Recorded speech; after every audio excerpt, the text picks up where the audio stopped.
Ingozi diye msakazi, nake ngikuphathele kona namhlanje. Umthwalo uma ukusindeke kube kuhle ukuthi ucela uthize ukuphathisa wona. Nami ngithi ngiyahambela lapha eNkandla ngihlangana nenye insizwa. Ithi ngumfo kamahlobo khona lapha eNkandla eMangidini. Ithi ngicela ukuthi ungithwalise nawo umthwalo wami mfo kaKhanuka. Ngicela ukuthi uyongithululela wona esizweni ngoba ulandelwa izinkulungwane.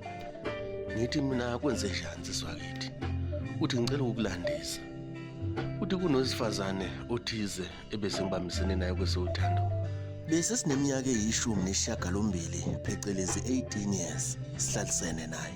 Ngikhumbula ngisho isikhathi ihora nomzuzu engahlangana naye ngawo uMabiyela wakhona lapha eMangidini esigodini sasemahlathini.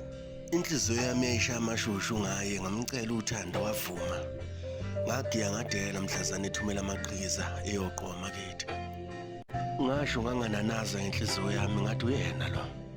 Uyena ungunaphakade wami. Ngangingenako ukuthini kodwa ke kuthiwe la khona uthando nendlela ikhona. Nami ize ngangingenako ukuthini kodwa ngaqongelela ngabeka amasente ukuze ngizomenza wami ngokusemthethweni ngoba inhloso yami kwakukuthi abe ungunaphakade wami. Zagcina ipheleleke imfuno zasekhweni sahlalisana naye umntana womuntu. Bengimnikeza lonke uthando umenzela konke okusemandleni nami. Ebengingakhona ukwenza kodwa nako bengimthembisa ukuthi ngelinye lamalanga kuyokwenzeka. Kwaba mnandi othandeni lwethu sasizathola abantwana ngikhuluma nje sinabantwana ababili. Awusangijikela isithando sami. Wangijikela umntana womuntu. Wangijikela njengokudla esizweni. Lapho ngithi ngiyamazi waphenduka umuntu engingamazi. Kwala noma bengibikela bethi kunendlela ayihambayo engaqondile ngambikela mina. Ngathi ngeke wami ngoba ngangimethemba. Awusashintsha isimo somfazi wami. Waqala waphelelwa inhlonipho into ebengingayazi ngayo. Kwaqala kwangifikela emqondweni wami ukuthi okungenzeka ukuthi baqinisile laba kade bethi unendlela ayihambayo. Kodwa ngokumthemba ngaphinde ngathi no akusile iqiniso. Kwaze semina ngidela ngokuyibonela. Bambiyani ifone bengingayazi ayengifihlela yona ayisebenzisa uWhatsApp nabantu abathize. Ifoni yakhe ayiqukethe konke ukuthi sonke lesikhathi umfazi wami bengijolela. Bayaye bethi ithemba libulali kodwa mina ithemba langibulala ngaphakathi enhlizweni yami ngenxa yokuthi ngabetray umuntu ebengimethemba. Uma ukukhombisa uthando nokuthemba kuyiphutha okusho ukuthi ke yilona iphutha engalenzayo.